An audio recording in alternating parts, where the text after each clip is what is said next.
Asalto al Banco Central me llega a mí como un guión de Pachi Amezcua, que narra un atraco, el atraco más grande en la historia de este país, que tiene una peculiaridad además muy interesante, que es el primer atraco en la época contemporánea en Occidente, donde los rehenes juegan un papel muy especial, pero no quiero hacer ningún spoiler, que es además un ejemplo que luego ha servido para muchísimos otros productos audiovisuales que se han inspirado en él, tanto nacional como internacional, y me parecía un proyecto muy interesante también porque retrataba un momento de la realidad española de la época del 81, ¿no?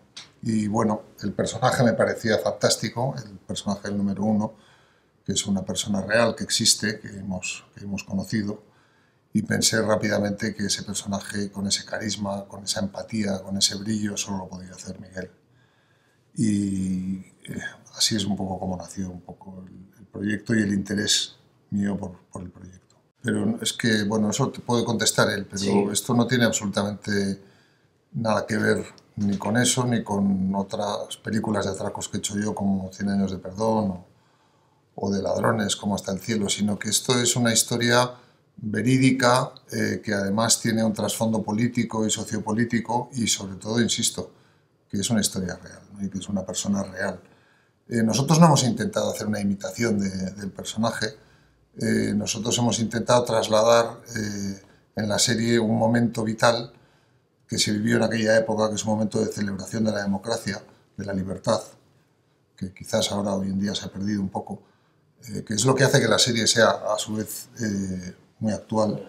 Y en el caso del personaje del número 1, que prefiero que se extienda más Miguel, creo que es una persona que tiene una peripecia vital increíble, ¿no? Que no solamente se reduce a este episodio del asalto al Banco Central, sino que desde sus inicios hasta muchos años después, hasta ahora mismo, que está otra vez en la cárcel, como me imagino que ya sabes que le han vuelto a meter en la cárcel de Martutene, que está en Loyola, en San Sebastián, y que saldrá el 10 de diciembre. Pero sí, él nos dio muchísima información, pero bueno, me gustaría que eso lo desarrollara. Sí, a ver, yo creo que no tienen absolutamente nada que ver. O sea, el número 1 es un personaje maduro, lleno de matices, con una vida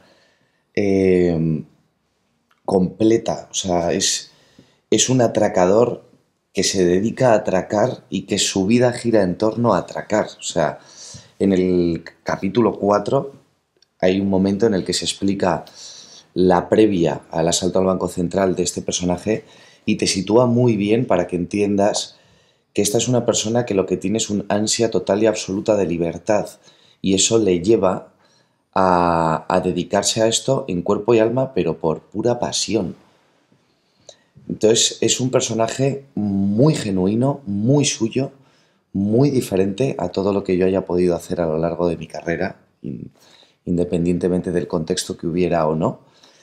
Y te diré que creo que es uno de los personajes más maduros que he podido interpretar. O sea, y me ha gustado muchísimo, porque es un tío que aun haciendo lo que hace, es una bellísima persona, tremendamente empática y que se preocupa de que, aun estando todo bajo control y siguiendo unas pautas y unas normas que muchas veces no pueden ser éticas, ¿no? Como ese momento del capítulo 1, sí. ¿no? Realmente está constantemente preocupado por su gente y la gente que hay alrededor. O sea, es un tío que escucha a los rehenes y que les da lo que necesitan o lo que piden dentro de, evidentemente, unas normas que él mismo tiene para que ese atracón no se le vaya de las manos. Pero es un personaje muy carismático y de verdad muy bonito de interpretar. Se disfruta mucho. Yo quería añadir una cosa también, y es que, de alguna forma, es una persona que llega a eso por una ideología libertaria, ¿no? Como es un antisistema de alguna forma, ¿no? Bueno, de alguna forma no, es un antisistema.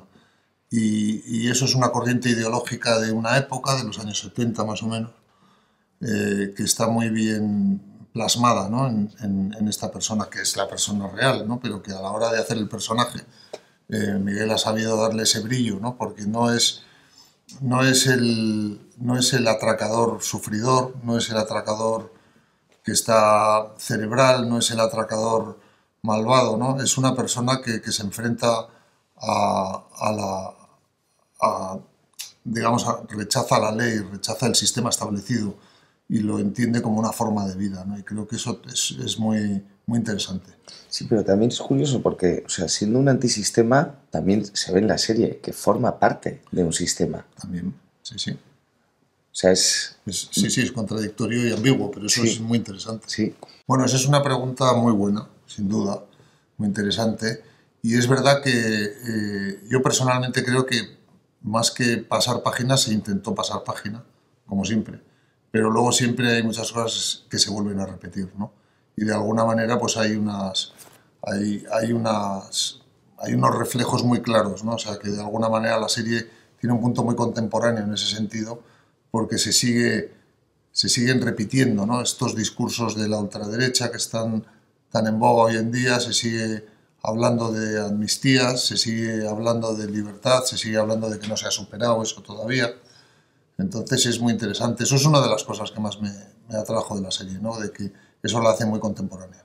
pues realmente es muy bonito poder rodar así. O sea, es mucho más sencillo para nosotros como actores poder rodar un plano secuencia, aunque pueda parecer una locura, porque entonces hablaríamos casi del trabajo sobrehumano de los actores que hacen teatro. Es mucho más bonito que el colocar la cámara en un plano fijo, hacer un general, luego un general más corto, luego volver a repetirlo con un corto y escorzo del otro, luego cambiar de eje y corto y escorzo del otro, porque al final es mucho más difícil mantener la naturalidad en el tiempo y en la repetición que poder diseñar tanto con cámara, con dirección, con luces, con sonido, una coreografía y poder rodar la secuencia y que vaya fluyendo. Así que yo te diría que es más sencillo que a lo que estamos acostumbrados. Bueno, a mí me gusta mucho rodar plano secuencia y lo suelo hacer, sobre todo porque creo que es la manera donde los actores encuentran la raíz de lo que quieren hacer y donde pueden desarrollarlo. Incluso te diré que esa secuencia se ha quedado así, pero después de rodarla así, hicimos unos tropecientos planos. Se podía haber montado de otra manera, pero decidimos dejarla así. ¿Por qué? Por esa naturalidad conseguida, ¿no? Que no siempre se consigue, pero en cualquier caso, cuando la consigues, pues tiene mucha potencia.